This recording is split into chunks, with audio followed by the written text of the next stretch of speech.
I had my first taste of working internationally, and I never wanted to let that go. You have to be very, very aware. A lot of the casual references that we make to things, they have no idea what you're talking about. I would encourage everybody to really look at their international business and be willing to spend a lot of time on a plane to get that checkbox on your to-do list.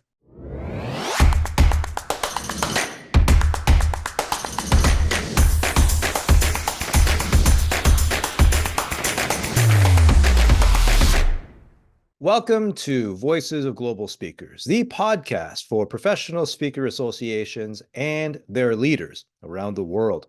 As we lead up to Professional Speakers Celebration Day on March the 14th, we're featuring several Global Speaking Fellows who will help share their global perspectives, expertise, and opportunities for cultural exchange. My name is Ron Tsang, the representative from CAPS, the Canadian Association of Professional Speakers, to the board of the Global Speaking Federation. And today, I'm interviewing Rhonda Scharf, Global Speaking Fellow and fellow member of CAPS, the Canadian Association of Professional Speakers. Rhonda Scharf, renowned and multiple award-winning speaker, author, trainer, and consultant, is the go-to expert for the administrative professionals and executive assistant community.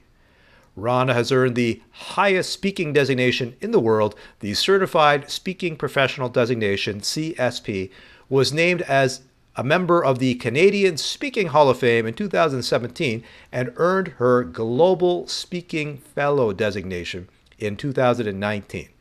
Combined with her peer-awarded Spirit of CAPS Award in 2008, she's the only person in the world with all four honors. Rhonda Scharf, it's such a pleasure to have you. Well, thank you. I'm happy to be here. This is fun. So tell me more about your journey as a professional speaker and as a global speaker. You're a Global Speaking Fellow. Tell us more about this process, this journey for you. I'm almost embarrassed to say it's been over 30 years because it still feels like 30 minutes, that you just started. And over 30 years ago, I started, I didn't even know this was a career. I didn't know it was a thing. And I started delivering workshops because the company that I was working for decided that they needed to downsize. And so I put my hand up and said, I'll go because I was done. But they immediately realized that they shouldn't have let me go. And so they hired me back as a trainer very quickly. I was at that point, doing all the tech training and all the stuff that everybody didn't know how to do. So I moved right from employee to consultant fairly quickly. And then I started getting a couple of other people saying, well, I need that and I need that. And I'm like, well, this is cool. And then I saw an ad for it was Fred Pryor seminars, which, back in the early 90s, a ton of us started there. I had little kids at home and I thought, okay, this works. I am working from home or I'm not home. Like there was no in between. And it worked out really well for a few years. And then, things just take off on your own and you snap your fingers and it's 30 years later. And I did get my first taste of working internationally with Fred Pryor way back in the, early 90s. And let's do the math, like a really long time ago, right? And I had my first taste of working internationally and I never wanted to let that go. So when I moved away from them fairly quickly, but when I started doing my own thing, the global travel, the global delivery was something I always wanted to continue. So I kept the focus there for me. And what does becoming a Global Speaking Fellow mean to you? In true transparency, I, like many others, have those days where I think, why me? And I suffer from imposter syndrome. So the getting global speaking fellow was actually all about me chasing letters. I'm very goal driven, very oriented. CSP was the same thing. If it's there, why can't I have it? So it was there. So I, did all the paperwork and said, yep, I want that too, and made it happen. And you've spoken in Bahrain, Qatar, Oman. Can you tell us more about speaking in the Middle East or even speaking in the States? So what's the difference between Canada, the States, and going to the Middle East? Massive question. We'll start with the Middle East. And so I love speaking in the Middle East, but there's the Middle East and then there's the Middle East. So like you can take Qatar and Dubai and kind of put them in a different category because they are very much more westernized. I mean, it's fabulous and wonderful. But then when you move into Bahrain and Kuwait, it's a very different animal, and your social restrictions are entirely different. Like when you go to Dubai, I jokingly say that when you're in Dubai, you feel like you're in a great big shopping mall in Chicago. And I feel really bad for, people that live there. The UAE is beautiful, but you could be anywhere. There's actually a Tim Hortons in the Dubai Mall, and which is Canadian coffee chain, right? And so there's parts of the Middle East that feel, like I say, very, very comfortable. Other than looking where I am on a geolocator, like I'm comfortable in it, feel at home. And yet when I moved into Bahrain and Kuwait and, those different parts, entirely different. I had to be much more aware of the social customs, like executive assistants in Kuwait are all male, very few female executive assistants. And yet it was very challenging for me to have a one-on-one conversation with them, just customs wise, that wasn't cool. So we had to pay attention to that sort of stuff, right? And even when as a Canadian speaking in the States, I mean, there's none of those issues. But the reference to Tim Hortons, for instance, doesn't work everywhere. So you have to be very, very aware of your references as you travel all around the world, because the whole world doesn't watch American television. The whole world does know who Taylor Swift is, but that might be that it's, yeah, you have to be very, very aware. A lot of the casual references that we make to things, they have no idea what you're talking about. And that applies to idioms, slang as well, making sure that Totally. language can be literally translated. Yeah. What other adjustments have you made then? So we've talked a little bit about Bahrain and Kuwait. And what other adjustments have you made in between transitioning from Canada to the US or even speaking across Canada? Simple things like slowing down. I speak very quickly. English is my native tongue, and so I speak very quickly. And although all the audiences that I'm speaking to are English speaking, they all don't speak as quickly as I do. So I have to slow down. I have to recognize, even when I'm in the States, I have a funny story because been doing this for over 30 years. Years ago, when I was newer working in the US, and I had said, I was telling a story about my mom, and I'm talking about my mom, and I could get this look of total, huh, on my American audience, right? And so we say mum the British way, M-U-M, but we spell it the American way, mom, right? But I said British mum, and in the US, a mum is a plant, it's a flower. And so it took me a minute to recognize that just the way I say the word, I lost them for a half a second.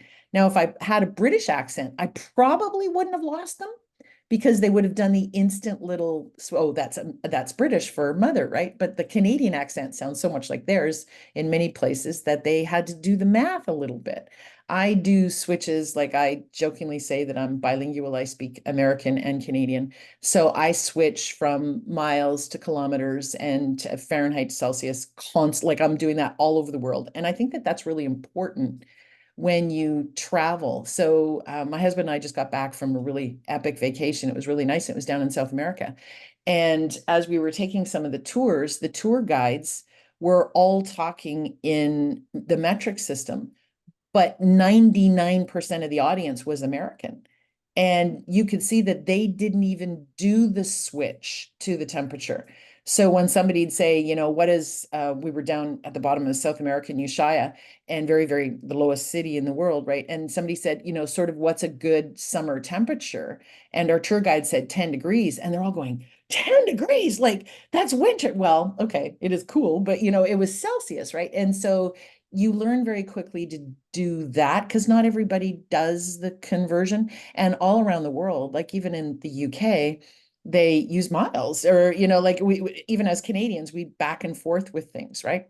So you have to Mhm. be aware of those kind of things. You have to be aware of like statistics. If you're using American statistics and you're in Australia, they don't apply. and so you have to do all of those kind of little switches, which you think about when you hear someone else do it. Like when you hear another speaker, you're like, oh, should have made that adjustment. And we sometimes don't think it when we're in the middle of a story because it's almost like we press go and we deliver the story and we haven't done the hold on a second, this isn't going to work. You also have to be aware as when you're dealing with translators, right, on how a lot of that stuff, even within Canada, English, French, how that translates, right? So a lot of that I love actually. It makes me revisit all of my content. It makes me revisit all my visuals, all my statistics, all my stories to make sure they're relevant where I'm going. And that keeps, for me, that keeps it fresh. So preparation is key. But tell me more about working with an interpreter then. So not all speakers have had the opportunity to do that. What have been your experiences, and what lessons can you share about working with interpreters? I hate it. I hate working with interpreters. And the reason I do is humor doesn't work. And I use a ton of humor, a lot of wordplay, which again, I have to be aware of depending on where I'm going on the wordplay of things. But the reason I hate the interpreter the most is generally they want a script before they deliver, before they start to interpret so that they can follow along. And I'm not really good at knowing what I'm going to say till it comes out of my mouth. Like I've got a general guideline, but I'm not scripted. So that's my biggest frustration with working with interpreters. And you prefer being improv then? You like having a structure, but you like just speaking off the cuff, speaking from the heart. Can you tell us more about that and what adjustments you might have to make in order to make sure that you are resonating with your local audience? So I am very conversational when I deliver. And so that's why there is no script, right? And so where I do the adjustments is on my PowerPoint. And so my PowerPoint is my cue as to what I'm going to talk about. So when I'm preparing to go to a different country, I will go through that PowerPoint, make sure I change all the visuals because a lot of the times the people look like me, and that's not relevant to the audience that I'm speaking to. So I make sure that all the visuals look like they do. And I do that in North America as well. And I'm also looking at if I'm using any quotes, even if I'm using like a Rhonda quote, like it has to make sense and statistics. And so that's where my prep is. So when it's my PowerPoint, that's where I think, that's where I design.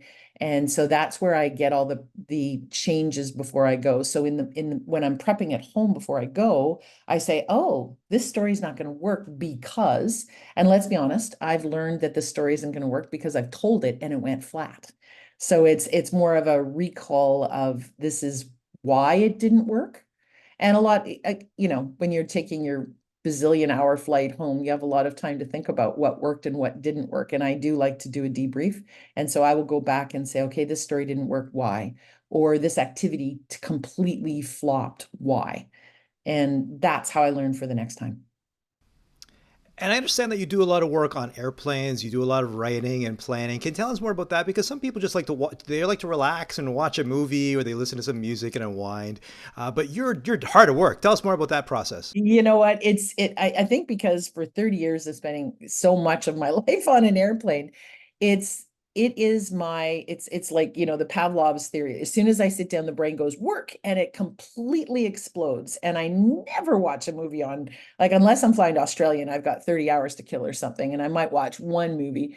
But my brain gets all excited about long plane trips. I know that sounds so bizarre, and I sit down and I open up my laptop and I am just at a ridiculously high level of productivity. I've written entire books on airplane. I came home, I had a really long flight on Saturday, and I wrote like 3 newsletter articles. They just seem to, it's almost like my brain piles up. And the second I get on the plane, it goes boom, and I'm just crazy productive. And I have just been that way because I've been flying since before they had televisions on TV, on airplanes, right? So what else were you going to do? And I just learned to work and I've never stepped away from it. And you've got a lot of experience packing as well. And I remember at a recent CAPS convention, you showcased your packing techniques and you unpacked everything from your luggage. Can you tell us a bit more about that? What's the secret? The secret is, of course, I'm an efficiency expert. So it is efficiency, right? Even when I went to the summit in Dublin, I was on the road for 3 weeks and I went with carry-on. And I had all different seasons for that. And so the secret is not that you wear all black. It's not like one of those like everything mixes and matches. That's not entirely the case at all. It's I buy these packing cubes, or you buy these big Ziploc bags and you roll and you take out all the air, but you really are very clear on what you need. So this is what I'm wearing Monday. This is what I'm wearing Monday night. This is what I'm wearing Tuesday. This is what I'm wearing Tuesday night. And so it's like writing a menu. You figure out what you're going to wear and you do very little of, I might need this. And you just get really disciplined. Shoes take up a ridiculous amount of space. So I travel with my um, I don't want to say running shoes, but or my gym shoes. I travel with my sneakers, I guess is word, because they take up the most amount of space. And with my shoes in my suitcase, I put things inside the shoes and things like that, but it is really tight. It is really compact, and it's just discipline. There's no more none of this. And for I travel with my blazer on. So I may have more than one blazer, but I'm traveling with a suit blazer on because they do take up a lot of room and they wrinkle in the suitcase. So, and airplanes are cold. So think about what you need. Like I'll wear my jeans, I'll wear my blazer, I'll wear a sweater because these are bulkier items. And then if I need them while I'm there, I have them. But because I'm wearing them traveling, they don't take up so much room. And I don't do laundry. It does work. And for these long trips, you still travel with a carry-on. You don't recommend checking your luggage. Have you had bad experiences before? In 30 plus years, I think I've lost my luggage twice. And it's always been really quick and it's never been on the way to a client. Because I just don't know that I check it on the way to a client. One thing I did learn the hard way was that what North American carry-on is not European carry-on. And so I didn't learn it because I did it. I had actually bought European, but I brought one of the ladies who works for me, who's a really good friend, but part of the team. She wanted to go on a European trip with me. And I said, okay, here's the deal. You got to do carry on. And she's like, okay. And so she did carry on. And then when we were boarding a plane within Europe, they denied her luggage because it was too big. It was a North American carry on. So there is a difference. So you have to be aware of that. Let's take a step back and talk back about your target market with administrative professionals. Any other differences that you've seen in terms of global audiences for this segment? For this segment, absolutely. So every client, and it's not just my audience, we all get used to, they all say, oh, we don't want the entry level stuff. We want the advanced stuff, right? Like every audience tells you that, whether it's keynote or workshop or whatever. And what I found is in the executive assistant, advanced is very different across the world as they define advanced. So, for instance, in the UK, we'll take British audiences. They also have PAs, which are personal assistants on there. So, personal assistants, even in North America, they take care of those with high net worth, and they do a lot of very different things than you would do in an office for a CEO. And say in the Middle East, they actually blend those roles a fair bit.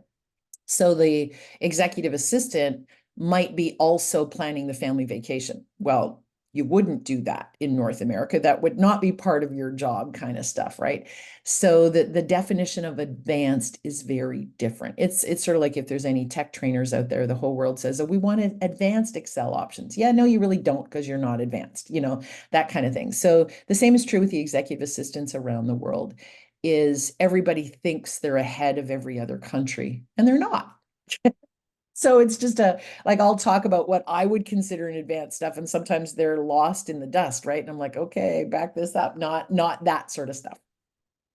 Do you have to adjust the preparation that you do, perhaps advanced calls with clients? Does that need to be adjusted depending on which part of the world you're working in? 100%. I mean, we do, I think we all do that for all of our clients, right? But when they say we want advanced, I'll say, give me an example, or I'll say, for instance, you want me to talk about having strategic mindset. Are your executive assistants part of the strategic plan? Are they involved in the KPIs and stuff like that? And then, what I'll say KPIs, they get this little glazed look, and I'm like, okay, no, that sort of stuff. And so, yeah, you do have to have those conversations. When I'm dealing with countries that are very different than Canada, so we'll use the Middle East as an example, I will ask what kind of things they've done in other workshops. Do they have a workbook that they can share with me so that I get a sense what they liked, what they didn't like, those kind of things, just so that I'm not assuming I know what they want. And so there is much more prep work for some international countries. Again, UK, Australia, New Zealand, not really as much prep work as something that would be an Asian country or a Middle Eastern country or an African country would be very, very different for the prep work for me. What about fun? So you bring the fun. How do you know that the fun and the humor will translate? Yeah, trial and error. I play a lot of games. And so here's what I have learned is they do play the Wheel of Fortune all over the world. Everybody knows what the Wheel of Fortune is, but not everybody knows what Jeopardy is or, Family Feud or things like that. So obviously I do that kind of research. I teach project management. I reference HGTV, Home and Garden Television, which is Canadian station, but they have versions of it around the world. So I will find out what their version is called. I will, so that I'm not going to call it HGTV. I mean, obviously we have Netflix everywhere, but things like that. So the fun, I have to look at what is the purpose of the fun, what is the purpose of the activity, and does that translate culturally? And so, for instance, the Wheel of Fortune does translate, but some of the other games don't. So I'll just call them trivia, or I'll call them, not minute to win it, but I'll say we're doing a 1 minute brainstorm, those kind of things, so that they understand what they are without using the brand name. What about your absolute most memorable, most absolute fabulous memory in all of your global speaking experience? Is there anything that really stands out to you as being something that has been the top of the top, or something that's completely unforgettable? It's so hard to narrow that down. There's so many really good ones. I think what I really like about working internationally is not only you get to see all the different cultures, is learning all about the people. And one of the things that I find, people all around the world are amazingly good. And I am amazed at how many times when I'm traveling, I get invited back to participants' family dinners. Like they'll say, we want you to, like if I'm doing, let's say, a 2 or 3 day workshop, or I'm working with a group for a while, somebody will come up to me and say, we want you to come to our family dinner tomorrow. Can you come? And it's like, it's rude to say no, right? So I go. When, let's be honest, in my brain, I'm like, oh, hotel room all by myself sounds really enticing. But this is, of course, a huge honor. And that's where a lot of my really great memories come from, is when I get to meet the kids and the parents and in their home or in a restaurant and eat, and they often bring me food.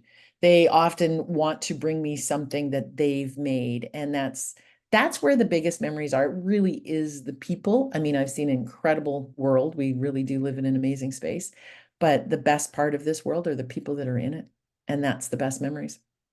Oh, that's fantastic. And I know that you're a big golfer as well. Have you golfed around the world? I'm not.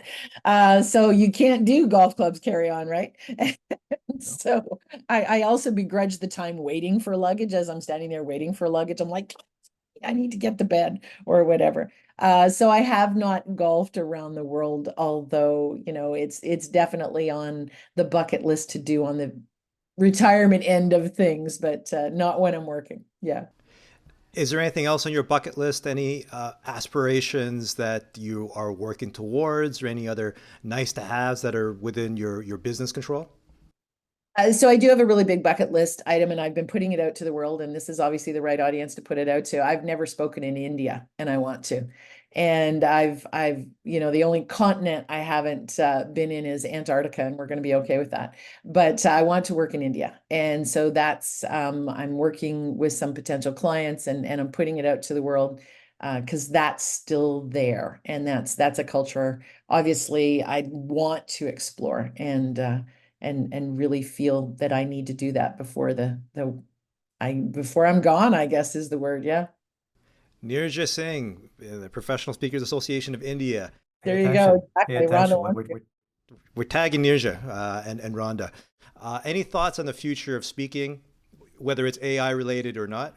So I can talk a little bit about the AI stuff. So in 2018, I wrote a book called Alexa Stealing Your Job, and it was all about the future of AI. Of course, in COVID, AI leaps and bounds ahead. And while that book is, still interesting, I'm not sure it's overly relevant anymore because the industry has changed so much. And here's what I think, because I'm already, as we look at February 2024, I'm already seeing a lot of AI produced content in the world. And AI produced content is boring. There's no personality, there's no stories, there's no relevance calls. So, as speakers, we have to not do that. I mean, I don't have a problem if you want to use AI for ideation or something like that, but stop using it to save yourself time. And here's where I think the future is going to be. I think the future is going to be in those of us that can be people as opposed to AI. Like if you're familiar with Sophia, she's a bot. She's been around since 2016 and she does do the keynote, but she's AI. And while that will be cool, I don't think that that's what audiences want. It's certainly not what I want. Like I can tell by the second paragraph if you wrote your article with AI and I stop reading. And so I think as we start to get speakers that are relying on AI to write their speech, to write their content, I think that that leaves a huge space for those of us that don't.